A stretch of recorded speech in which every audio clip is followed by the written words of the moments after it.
Habang naglalakad si Roland nagsimula siyang mag-isip-isip sa mga nangyari, ang lahat ng kaguluhan ay gawa ni Zero, o, mas tamang sabihin, hindi lahat ay gawa niya. Ano ang makukuha niya sa paglikha ng kakaibang panaginip na nagtangkang magnakaw ng mga alaala niya at gawing isang batang babae ang sarili? Hindi maaaring ang modernong lipunang ito ang alaala ni Zero. Walang duda na kahit anong ginawa ni Zero, lubos na nabigo ang kanyang plano. Nagsimulang magtaka si Roland, ano ang papel na dapat niyang gampanan sa mundong ito. Habang naguguluhan ang kanyang isipan, naglakad si Roland patungo sa kanyang unit. Napanatili niya pa rin ang lahat ng kanyang alaala at maaaring umalis anumang oras, ngunit hanggang saan ang maya-alok sa kanya ng mundong ito. Pagbalik sa kanyang unit, sinuri ni Roland ang bawat bahagi ng bahay, at kalaunan ay napunta sa silid tulugan ni Zero.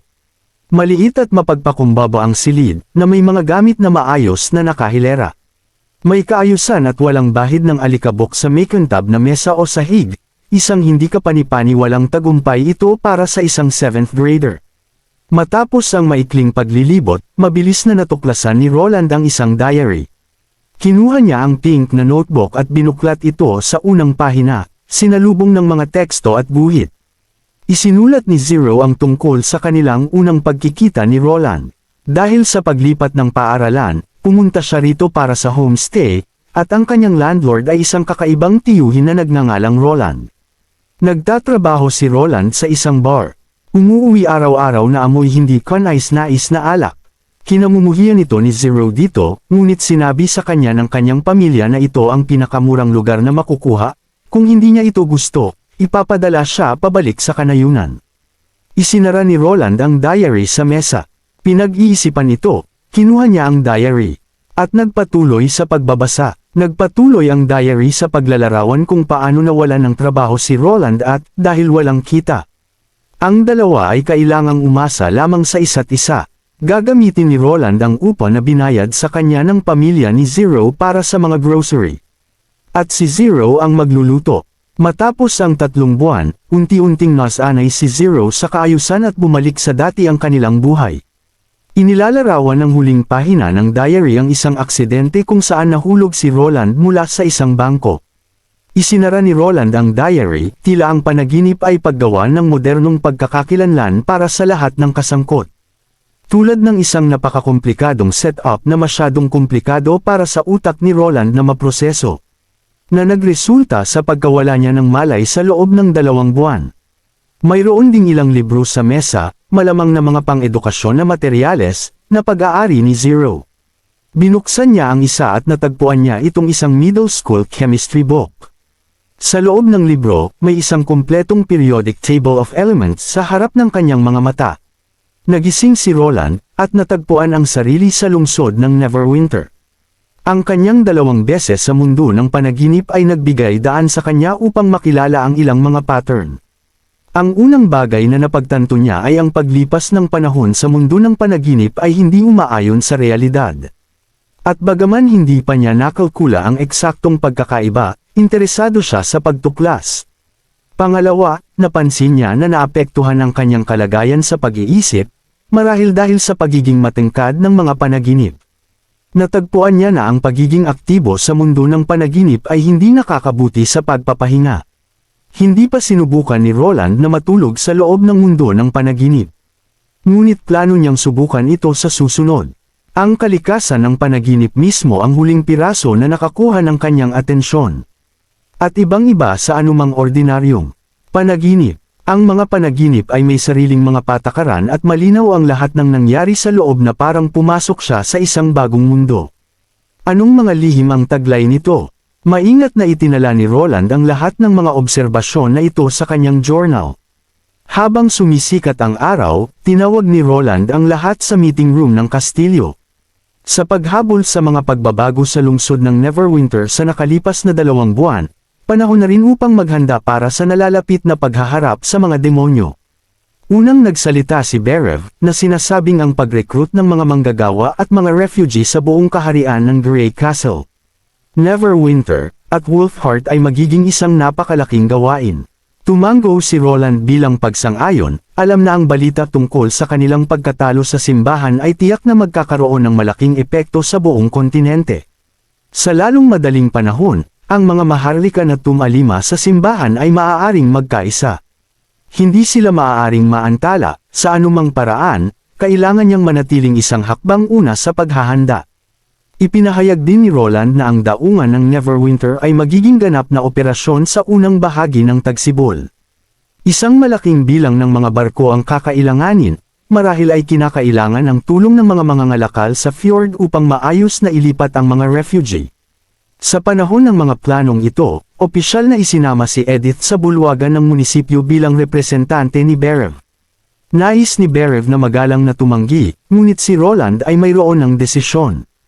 Nagulat si Skrull na ang proseso ng pagsasanay sa mga intermediate level na guro ay mabagal. Tanging si Furlon lamang ang pumasa sa pagsusuri sa intermediate. Matapos ang ilang pag-iisip, isinasaalang-alang ni Roland ang pagpili ng mga bagong intermediate na guro mula sa mga mag-aaral mismo. Upang hikayatin ang mga mag-aaral na ipagpatuloy ang kanilang pag-aaral, nagpasya si Roland na magpakilala ng isang sistema ng scholarship. Sa una ay naisip ni Skrull na katulad ito ng sistema ng gantimpala minsan nang napromote sa kuta ng Kango, ngunit umiling si Roland. Ang nakaraang sistema ay idinisenyo upang makaakit ng mas maraming tao sa pag-aaral, habang ang sistema ng scholarship ay nilalayong gantimpalaan lamang ang mga nangungunang mag-aaral, na hinihikayat ang mga pinakamahusay na manatili sa paaralan at mag-aral pa. Plano ni Roland na piliin ang nangungunang 30 mag-aaral, na nag-aalok sa kanila ng malaking gantimpala, at turuan sila ni Furlon at Skrull hanggang sa makapasa sila sa pagsusuri upang maging intermediate na guro. Siyempre, hindi lamang ang layunin ni Roland ay sanayin ang mga guro. Ang mga mahuhusay na mag-aaral na ito ay maaari ding maging mga mananaliksik at administrador. Sa iba't ibang posisyon kung pipiliin nilang huwag ituloy ang landas ng edukasyon. Ang edukasyon ay isang mahalagang pangangailangan. Dahil sa limitadong mga mapagkukunang magagamit sa Neverwinter sa sandaling ito, ito ang pinakamahusay na plano ng pagkilos. Sa wakas, tumayo si Roland, sinusuri ang lahat ng mga naroroon. Sa madaling salita, ang pangunahing gawain ng City Hall sa malapit na hinaharap ay ang pagpapalaki ng populasyon, pagpapaunlad ng edukasyon, at pagpapalakas ng industriya. Umaasa siya na matutupad ng lahat dito ang kanilang mga responsibilidad bago dumating ang mas malakas at makapangyarihang kaaway. Sa pagtatapos ng pagpupulong, hiniling ni Roland kay Kyle na sumunod sa kanya para sa isang pag-uusap. Sinundan ni Kyle si Roland patungo sa opisina, iniisip na bibigyan siya ng bagong produkto upang i-manufacture. Kung hindi, umaasa siyang makabalik sa kanyang trabaho sa laboratorio. Tumawa si Roland, ang kanyang punong alkymista ay maiinipan pa rin. Nais ni Roland na tanggapin ni Kyle ang tungkulin bilang ministro ng industriya ng kemikal. Hindi man lang nagatubili si Kyle bago tumanggi, inuulit ang dahilan na kanyang binigay noon. Hindi niya gusto ang pagpapatakbo ng mga tao, gusto lang niya ang magpatuloy sa kanyang pananaliksik at mga eksperimento. Ngumiti si Roland, alam niyang ayaw ni Kyle na sayangin ang oras sa iba. Ngunit paano kung maaalok siya ni Roland ng mas malalim na pag-unawa sa kimika mismo? Nabighani si Kyle. Kinuha ni Roland ang isang piraso ng papel mula sa isang drawer, isang grid na puno ng mga guhit-guhit. Ito ang periodic table of elements na kanyang isinulat mula sa memorya kagabi. Nanlaki ang mga mata ni Kyle, maingat niyang inabot ang kanyang mga kamay na nanginginig, na para bang gusto niyang agawin ang kayamanan mula sa mga kamay ng hari, ngunit natatakot na mapunit ito ng masyadong malakas. Ngumiti si Roland at nag-alok ng isang kasunduan, kung si Kyle ay pumayag na maging ministro ng industriya ng kemikal, ang buo at kumpletong periodic table ay magiging kanya. Bukod dito, kung gumawa si Kyle ng mabuti, nangako si Roland na regaluhan siya ng mas advanced at komprehensibong aklat ng kimika. Pagkatapos ng ilang sandali ng pag-aalinlangan at may malalim na pagyuko, sumang-ayon si Kyle, nangangako na gagawin niya ang lahat ng makakaya niya.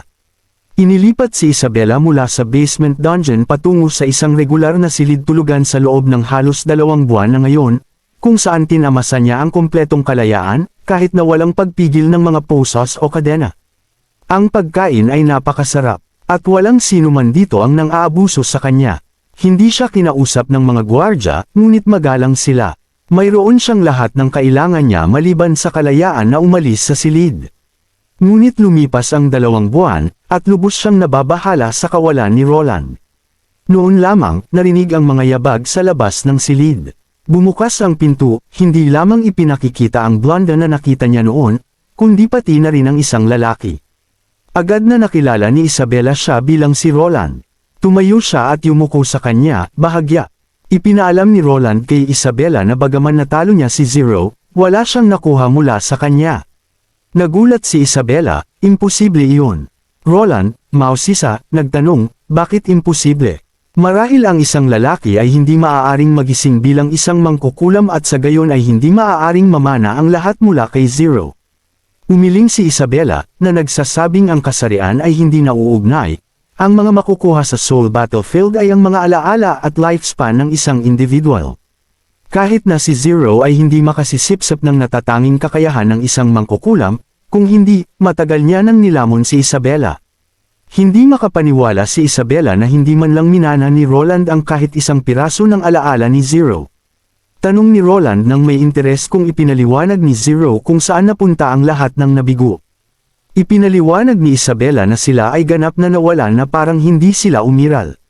Ngunit binanggit ni Zero na mayroong 2 uri ng mga alaala na kanyang nasipsip, mga alaalang may natitirang kamalayan na maaaring makaapekto kay Zero mismo at ang mga alaalang lubos niyang kinokontrol. Nag-isip sandali si Roland, pagkatapos ay tumanggo ng hindi nagsasalita. Pagkatapos ay tinugunan niya ang bagay tungkol kay Isabela mismo. Bahagyang yumuko ang ulo niya, hinihintay ang hatol. Sinabi sa kanya ni Roland na dapat siyang magpasalamat sa kanyang mga kakayahan, sapagkat hindi niya direktang mapapatay ang mga tao. Gaano man kalubha ang kanyang mga krimen, kahit na tinulungan niya si Zero sa pag-atake kay Roland, si Isabela ay isang kasabwat lamang. Malinaw ang boses ni Roland, at kalmado habang idineklara niya na hindi niya papatayin si Isabela, ngunit dapat niyang bayaran ang kanyang mga kasalanan. Sa ilang kadahilanan, habang narinig ni Isabela ang mga salitang ito, may isang bagay na tumusok sa kanyang puso, at lumuhad siya na parang nangangako, nagdedeklara, kung kaya mong talunin ang demonyo, handa akong ayalay sa iyo ang lahat. Kahit na walang panunumpa niya, plano ni Roland na labanan ang demonyo hanggang sa wakas, ngunit hindi katulad ng simbahan, hindi siya handang makamit ang tagumpay sa halaga ng pagkawasak ng sangkatauhan. Umaasa rin siya na magbabago si Isabela ng ilan sa kanyang mga gawi mula sa kanyang panahon kasama ng simbahan. Habang lumuhad si Isabela at tinawag na Panginoon si Roland, medyo natigilan si Roland at nilinaw na hindi siya dapat maging kanyang tagapaglingkod. Inaasahan ni Roland na tutulungan ni Isabela si Agatha sa kanyang pananaliksik. Nagulat si Isabela, nagtataka kung iyon lang ang hinihiling sa kanya ni Roland. Tinulungan ni Roland si Isabela na tumayo, ipinaalam sa kanya na wala ng mga dalisay. Mula sa araw na ito, makikilala siya bilang Redemption Witch. Matapos ang mga salitang ito, tumalikod si Roland at lumakad palayo, iniwan si Isabela ng medyo hindi makapaniwala. Ito ba talaga ang kanyang pangwakas na hatol? Walang pagkakulong hindi naging isang laruan o kahit na mas masahol pa. Tinawag ni Isabela si Roland, tinatanong tungkol sa kalagayan ni Vanilla at Mag. Bumaling si Roland at ngumiti, tinitiyak na mas maganda ang kanilang kalagayan kaysa kay Isabela. Nang makalabas sa silid, tuluyan ng nakahinga ng maluwag si Isabela at nagbabad sa sinag ng araw na tumatama sa bintana.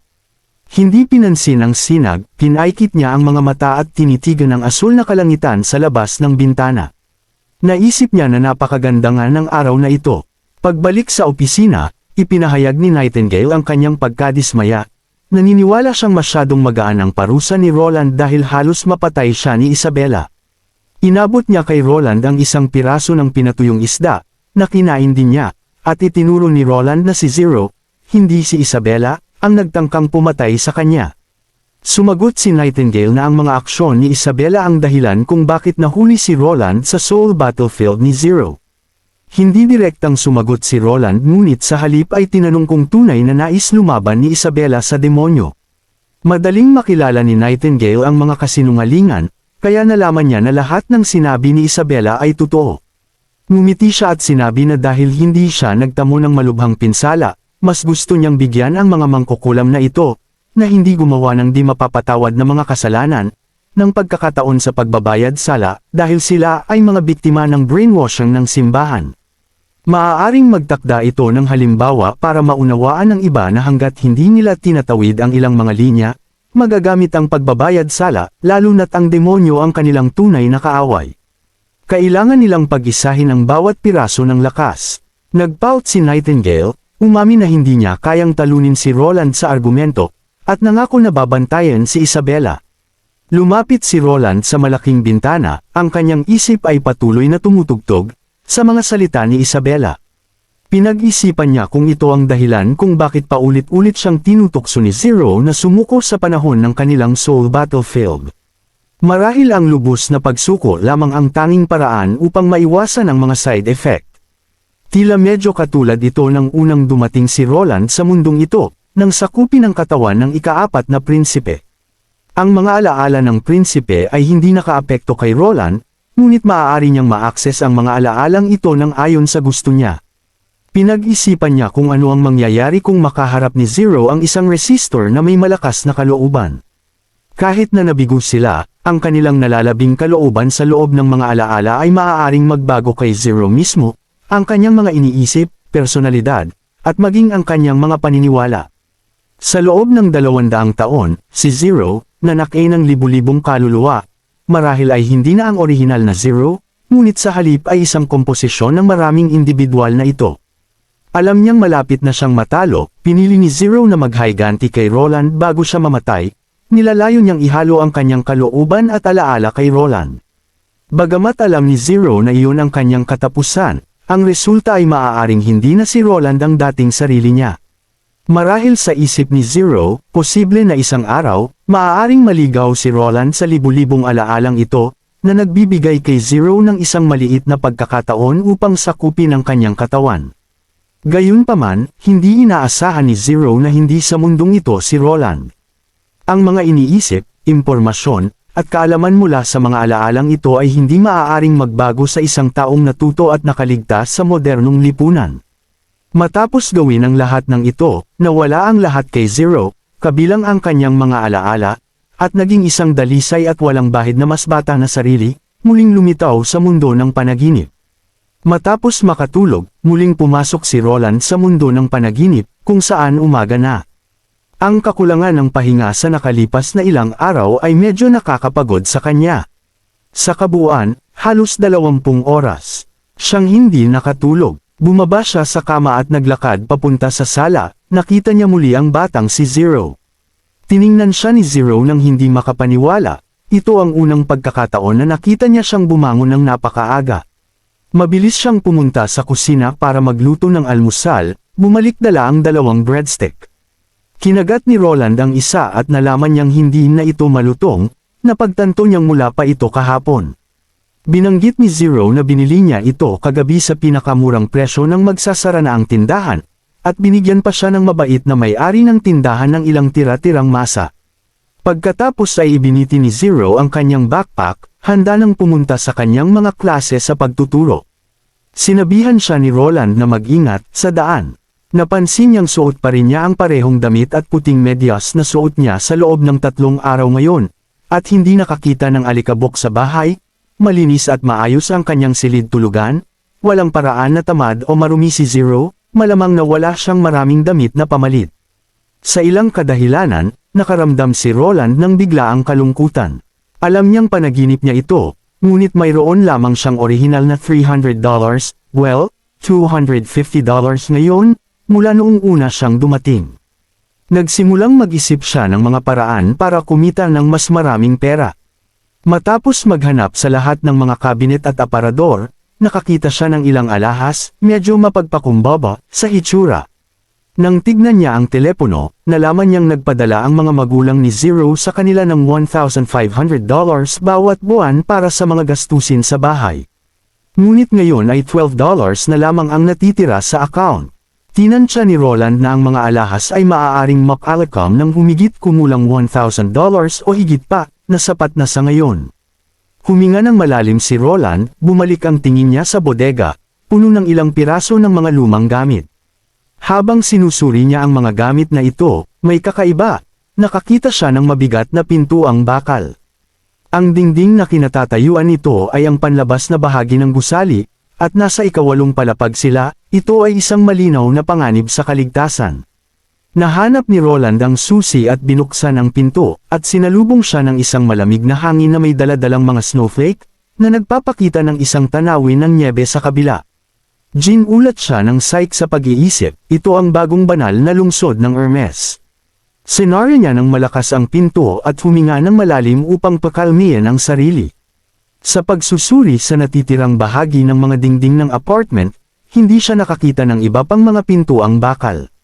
Marahil ang pintuang ito ay nakalagay sa istruktura ng itayo ang apartment, sa halip na idagdag pagkatapos. Natatangi ba ang anomalya na ito sa kanyang unit, o ito ba ay isang kakaibang katangian na ibinahagi ng buong apartment? Anong mundo ang maaaring patungo sa ibang mga silid? Bumalik siya sa kanyang silid tulugan at hinanap sa aparador ang mga damit para sa taglamig. Bumalik siya sa pintuang bakal. Natuwa siya sa ideya na ang pag-iwan sa pinto ng nakabukas ay maaaring magsilbing palaging tumatakbong air conditioner na walang kuryente. Sa kabila ng pinto ay isang malinaw na nakahilerang mundo. Maaaring ito ay isang piraso ng mga nagkalat na alaala ni Zero. Kahit na walang tao, maraming malapit na mga istruktura. Pumasok si Roland sa isa upang makita na ang pagkain ay sariwa pa rin. Kahit na ang mga ubas ay tila kakadala lang. Matapos matikman ang ilan, tiningnan niya ang paligid. Sa huli ay natuklasan ng isang kayamanan ng mga mamahaling hiyas sa isang maliit na kahon. Walang pag-aalinlangan, kinuha niya ang lahat ng iyon. Matapos kunin ang lahat ng kaya niyang dalhin at itago ang sariwang pagkain sa kanyang ref. Ang pag-iisip na magkaroon ng buong banal na lungsod upang manghunt ay labis niyang kinatuwa. Gayunpaman, isang biglaang pagkahilo ang dumating sa kanya. Nagising siya muli, natagpuan niya ang kanyang sarili na nakahiga. Sa kanyang sariling kama, ang malamang na nangyari ay pagkapagod at ang reaksyon ng katawan sa biglang pagbabago mula sa malamig hanggang sa mainit, halos isang heatstroke. Sa sandaling iyon, napagtanto ni Roland ang mahina na paghinga sa tabi niya. Dahan-daang iniikot ang ulo niya, nakita niya si Zero, nakahandusay sa tabi niya, na tumutulo ang laway sa pagtulog na parang nangangarap ng masarap na pagkain. Natigilan si Roland, pagkatapos ay biglang tumalon. Nagising si Zero, hinimas-himas niya ang kanyang mga mata at inaantok na tinanong kung bakit siya tinititigan. Hinihimas ang likod ng kanyang ulo, sinaway ni Zero. Si Roland sa pagka-heatstroke sa kabila ng kanyang edad, na sinasabi na kung hindi dahil sa kanya, gugugulin niya ang buong araw na natutulog sa malamig na sahig. Marahan na hinimas ni Roland ang buhok ni Zero, na pagtanto na medyo mahirap para sa batang babae hatakin siya mula sa sala patungo sa kama, at nanatili siya sa kanyang tabi sa buong oras. Ipinahayag niya ang kanyang pasasalamat sa isang simpleng salamat. Namula si Zero sa pagkilala, pagkatapos ay binanggit na pupunta siya upang gumawa ng pagkain. Ngunit iginiit ni Roland na magpahinga siya at idineklara na siya ang magluluto para sa araw na ito. Tiningnan siya ni Zero nang hindi makapaniwala. Sa pagtungo sa kusina, naghanda si Roland ng almusal. Ang mesa ay nilagyan ng malutong na bacon, ham, itlog, at sariwang prutas. Kumikinang ang mga mata ni Zero nang marinig niya ang tungkol sa kasaganaan ng karne na binili at ngayon ay lahat sa ref. Ang kanyang boses ay bumubulous sa pagkasabik. Tumawa si Roland at binanggit na malapit na silang magdiwang sa nalalapit niyang sweldo. Sa pagninilay-nilay sa mga pangyayari noong nakaraang araw, napagtanto ni Zero na ang heatstroke ni Roland ay malamang na isang paghahanap ng trabaho. Hindi na pumasok si Roland sa mga detalye ngunit tiniyak sa kanya na hindi na magiging problema ang pera. Si Zero, na matalino sa kanyang edad, ay nagkomento sa kahinaan ng kanyang tiyuhin ng may pag-aalala at kahit na sinaway siya sa kanyang labis na paggamit ng mga sangkap, na sinasabi niyang nagdagdag siya ng sobrang asin sa bacon na mayroon ng asin. Sa kabila ng kanyang mga kritisismo, nilamon niya ang lahat ng nasa kanyang plato. Pinunasan ang kanyang bibig, at pagkatapos ay inihayag na oras na para sa paaralan. Nang magising, natagpuan ni Roland ang kanyang sarili na bumalik sa Neverwinter. Gumugol siya ng 3 araw sa mundo ng panaginip. Habang narito, eksaktong tanghali na. Sa pagkalkula ng pagkakaiba, napag-alaman niya na ang daloy ng oras sa pagitan ng dalawang mundo ay nasa 1:8 ratio. Sa mga araw na ginugol niya sa mundo ng Panaginip, nagawa rin ni Roland na magbenta ng ilang mga item. Ibinenta ni Roland ang mga baluti, maikling espada, at mga krusada na nakuha niya mula sa banal na lungsod sa napakababang presyo, pagkatapos ay ginamit ang mga nalikom upang bumili ng mga bagong damit at libro para kay Zero. Napansin niya na marami sa mga aklat aralin ay blanko, isang malinaw na indikasyon na ang mundo ng panaginip ay hindi umiiral sa kanyang sariling kamalayan.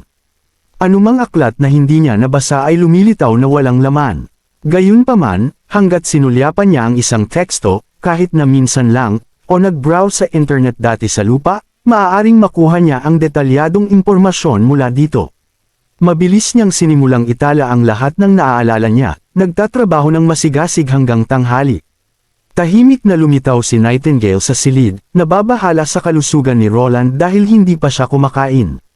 Ngumiti si Roland at hiniling sa kanya na dalhan siya ng tanghalian at maaari silang kumain doon ng magkasama. Kinuha ni Nightingale ang isang tumpok ng mga papel mula sa mesa na may gulat na ekspresyon. Inilarawan ng mga papel ang isang mathematical model ng isang tiyak na volume sa mga tuntunin ng electromagnetic relaxation, isang konsepto na sinulyapan niya bago magpasya na umalis at magpatuloy upang kunin ang pagkain ni Roland. Bago umalis, binanggit niya na may mahalagang pag-uusapan sila ni Berev. Inutusan ni Roland si Nightingale na sabihin kay Berev na pumunta ng diretsyo dito. Matapos matanggap ang mensahe, nagmadali si Berev, na antig sa antas ng tiwala na ipinakita ni Roland. Sa pagpapahintulot sa kanya na makapasok sa mga silid ng hari, nang tanungin ni Roland ang tungkol sa sulat na natanggap niya sa panahon ng kanyang walang malay na estado, iniulat ni Berev na may 16 na liham. Karamihan mula sa iba't ibang mga Panginoon na humihiling ng kalakalan o pagbisita.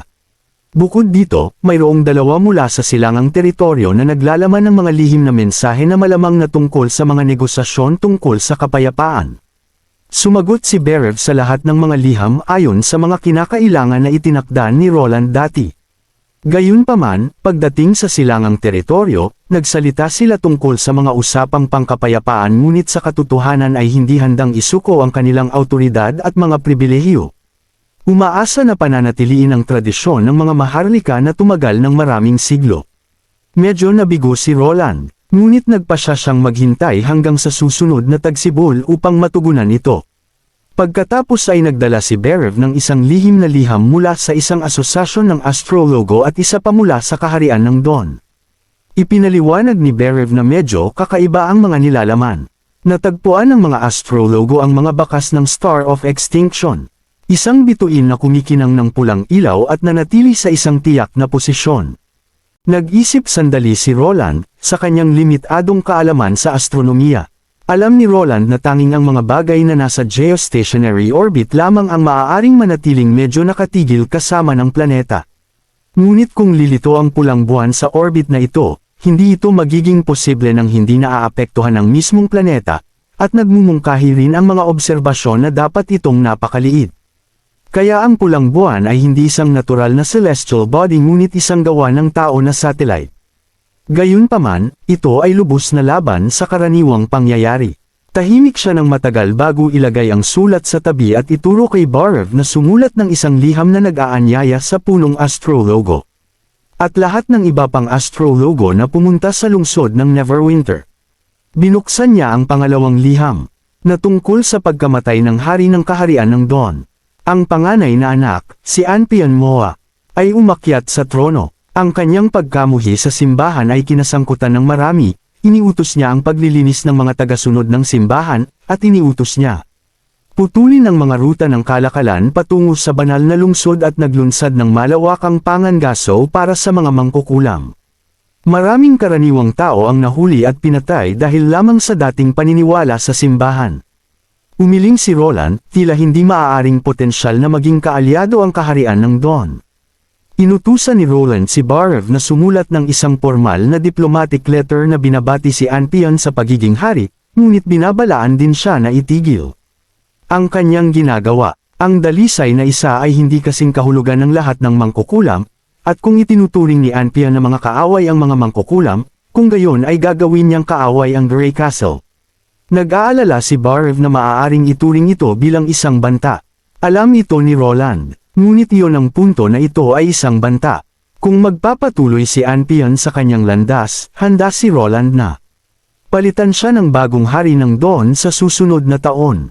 Kailangan ni Roland ng isang matalinong hari na tatayo kasama ang Grey Castle, magbahagi ng magkatulad na mga halaga, magmalasakit sa mga tao nito, at sumali sa laban sa nalalapit na ikatlong banal na digmaan. Isang komplikadong ekspresyon ang lumitaw sa mga mata ni Barev, isang halo ng sorpresa, kagalakan, at isang hindi mapagkakamalang paggalang. Hindi siya nagsalita ng marami, ngunit sinabi ni Barev na ipararating niya ang kalooban ni Roland sa bagong hari ng Dawn. Habang papalapit na ang takip silim, nakatanggap si Roland ng mensahe mula kay Nightingale na nais makita siya ni Tilly. Dumating si Tilly sa opisina ni Roland kasama si Ash, na nag-alok na tulungan si Roland sa kanyang gawain, isang kilos na naggulat sa kanya. Hindi niya inaasahan si Ash, na tila lagi nakatingin sa kanya ng hindi kanais-nais, upang tumulong. Ngunit may kutob si Roland tungkol sa dahilan ng pagbisita ni Tilly. Tulad ng kanyang hinala, nagsalita si Tilly ng may kalmadong tono. Sinabi kay Roland na dumating siya upang magpaalam sa kanya. Kailangan niyang maglakbay patungo sa Slumbering Island. Pagkatapos ng ilang sandali ng katahimikan, naintindihan ni Roland habang sinasabi niyang maghahanda siya ng isang pamamaalam na piging bilang parangal sa kanya. Tumigil siya, nabiglan ng isang pag-iisip, sinasabi ba ni Tilly ng isang paglalakbay sa Slumbering Island? Ibig bang sabihin nito ay balak niyang bumalik? Sumunod ang magaan na tawa ni Tilly. Ano, hindi mo ba ako babatiin pagbalik ko, kuya? Pang-aasar niya. Si Roland, na hindi handa, ay binuksan ang kanyang bibig, ngunit natagpuan ang kanyang sarili na walang masabi. Maaari bang dahil ito sa buwan ng mga demonyo? Hindi ito itinanggi ni Tilly, ngunit tinanong niya si Roland, na ipinahiwatig na ito rin ay isang posibilidad ng isang bagay na higit pa. Lubos na nagulat si Roland. Ngunit sa isang mainit na ngiti, tiniyak ni Tilly kay Roland na dadalhin niya ang balita ng kanyang tagumpay pabalik sa Slumbering Island. Sasabihin niya sa lahat na ang lungsod ng Neverwinter at Grey Castle ay sa wakas ay malaya sa banta ng simbahan, at hindi na kailangang magtago ang mga mangkukulam sa maliit na isla sa fjord. Kapag handa na si Roland, pamumunuan ni Tilly ang mga mangkukulam na iyon na handang lumipat sa lungsod ng Neverwinter at manirahan dito. Malambing niyang inasahan na hindi makakaabala kay Roland kung masyadong maraming makakain ang mga ito. Isang pag-agos ng hindi may larawan. Kilig ang bumangon sa loob ni Roland. Ang kanlurang teritoryo ay palaging bukas para sa kanila. Malinaw ang kilig ni Roland, ang kasalukuyang gusali para sa mangkukulam ay malamang na hindi sapat. Nagpasya siyang magpatayo ng sapat na pabahay para sa mga mangkukulam ng Slumbering Island bago ang simula ng tagsibol. Naglabas ng 3 daliri si Tilly, umaasang papayag si Roland sa kanyang mga kondisyon. Una, ninanais niya na ang mga mangkukulam ay magkaroon ng kalayaan na pumili kung manatili sa lungsod ng Neverwinter o lumipat sa ibang bayan, kung saan madaling sumang-ayon si Roland. Gayunpaman, iminungkahi niya na para sa mga kadahilanang pangkaligtasan, dapat muna silang manirahan sa lungsod ng Neverwinter o manatili sa Slumbering Isle, hanggang sa ang buong Grey Castle ay magkaisa. Na may bukas para sa kanila na magpasya. Tumango si Tilly bilang pagsang-ayon. Pangalawa, kung ayaw ng isang mangkukulam na paglingkuran si Roland, hindi niya ito maaaring pilitin. Nag-isip si Roland bago tanungin kung pinapayagan siyang tuksuhin at hikayatin sila sa halip. Kinumpirma ni Tilly nang may ngiti na ang pamimilit ay hindi nakasama sa talahan na yan. Ngunit inaasahan ang panghihikayat. Ang huling punto ay nagatubili kay Tilly, hindi sigurado kung paano sasabihin ang paksa. Ngunit hinimok siya ni Roland na magsalita ng malaya. Iminungkahi ni Tilly ang isang kondisyon na itinuturing niyang medyo mahigpit. Umaasa siya na ang sleeping spell, ang organisasyong kanyang nilikha, ay maaaring umiral ng mag-isa. Siyempre, isang bahagi ng kanilang kita ang ibabayad sa lungsod ng Neverwinter. Si Roland, hindi lubos na bihasa sa organisasyon ngunit alam na itinatag ito ni Tilly upang malutas ang salungatan sa pagitan ng pakikipaglaban at pagsuporta sa mga mangkukulam. At upang makabuo ng kita para sa Slumbering Island, napagtanto na ang kalayaan nito ay nangangahulugan na mapangangasiwaan ni Tilly ang lahat ng mangkukulam sa isla. Para bang iniingatan niya ang kanyang sarili laban sa kanya. Pagpapanatili ng autonomiya sa pamamahala ng kanilang mga gawain. Kahit na ang pag-deploy ng mga miyembro sa mga fjord. Gayunpaman, sumang-ayon si Roland ng walang pag-aalinlangan. Na sinasabi na ayos lang basta't sumusunod sila sa mga batas ng teritoryo. Iniisip ni Roland na katulad ito ng pakikipagkasundo sa isang pribadong kumpanya. Hindi makapaniwala si Tilly sa mabilis na pagsang-ayon ng kanyang kapatid, tila humihingi ulit ng kumpirmasyon. Na tinitiyak naman ni Roland. Huminga ng maluwag si Tilly at sinabing aalis siya pagkalipas ng 3 araw, dadalhin sina Ash, Ivy, at Shadowfeather upang lutisin ang mga problema sa Bloodfang bago bumalik ulit sa City of Neverwinter. Nangako siyang babalik bago ang buwan ng mga demonyo. Handa nang tumayo sa tabi ng kanyang kapatid laban sa mga demonyong hayop hanggang sa tumigil ang malalaking nyebe. Nang umalis si Tilly, nawala ang pag-aalala ni Roland at napalitan ng kagalakan. Nang mapagtanto ni Roland na maaaring lumipat ang mga mangkukulam mula sa Slumbering Island patungo sa kanlurang teritoryo. Nakaramdam siya ng tuwa ngunit may bahid din ng pag-aalala. Hindi niya sigurado kung dapat ba silang isama sa unyon ng mga mangkukulam.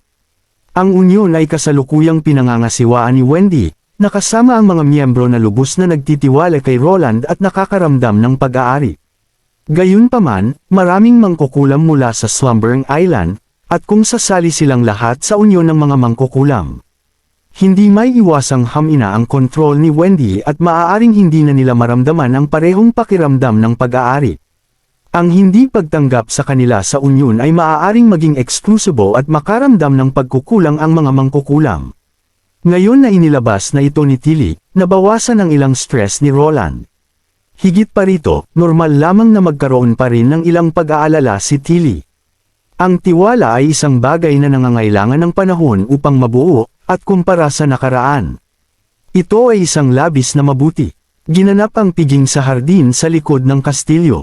Hinangaan ni Molly si Candle na nagkomento na ang pamumuhay tulad nito sa kanlurang teritoryo ay tunay na kahanga-hanga. Iba't ibang sangkap ang nakahanda sa isang mesa, gayunpaman, karamihan ay hilaw, na may isang mainit na palayok sa gitna. Matapos dumating ang lahat ng mangkukulam, ipinahayag ni Roland na ito ay isang deluxe hotpot banquet. Simple lang ang paraan ng pagkain. Ilagay lang ang gusto nila sa hotpot. Lutuin ito, at pagkatapos ay tamasahin. Si Tilly ang unang sumubok. Ang kakanyahan ng hotpot ay nakasalalay sa sabaw, masarap ang nilutong sangkap. Habang pinapanood si Andrea na kumakain ng may tuwa, kinutsa siya ni Ash sa pamamagitan ng pag-alala sa isang tao na minsang nagsabi na ang pagkain sa orihinal nitong anyo ay ang pinaka-otentiko, nang hindi na kailangan ng anumang pampalasa. Na nagsasabing ang mga pampalasa ay ang barbarong paraan ng pagluluto ay hindi angkop para sa mga maharlika. Kung dati, maaaring makipagtalo si Andrea, ngunit ngayon ang gusto lang niyang gawin ay kumain ng tuloy-tuloy. Upang tikman ang mga lasa, na mas makabuluhan kaysa sa walang kabuluhang pag-uusap.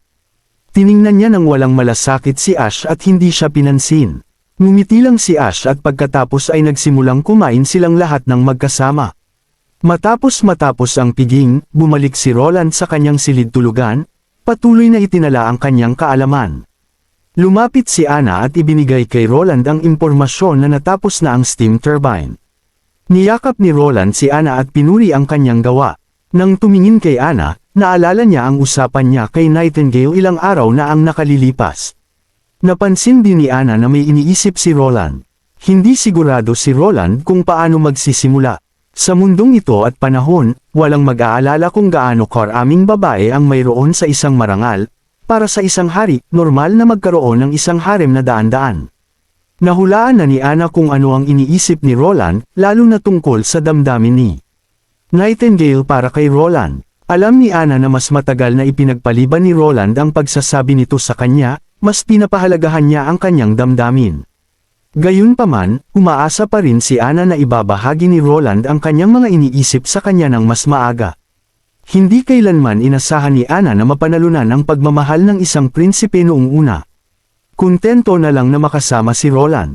Nagbago yun nang sabihin ni Roland na gusto niyang pakasalan siya. Ngunit hindi naisip ni Anna na may nagawa si Roland na mali, natutuwa siya na pinili ni Roland na ibahagi ang kanyang damdamin sa kanya. Bigla niyang tinignan si Roland at tinanong kung hindi siya galing sa mundong ito. Hindi ba, sa mundong ito, kahit na ang mga hindi marangal ay hindi mag-aatubili o makaramdam ng pagkabalisa tungkol sa mga bagay na tulad nito? Nagpatuloy si Ana, sa katulad na paraan, maaaring may mga tao sa mundong ito na magpapakita ng kabaitan sa mga mangkukulam ngunit hindi sila ituturing na malalapit na kaibigan. Naalala ang taya niya kay Roland, pinlano ni Ana na isulat ang kanyang mga hula sa isang libro at pagkatapos ay tanungin si Roland kung tama siya. Sa ganoong punto, wala na siyang dapat itago. Ang mga kasanayan sa pagmamasid ni Ana at ang pag-unawa ay napakalakas. Tumanggo si Roland, kinukumpirma na lahat ng obserbasyon ni Ana ay tama, maliban sa ilang detalye.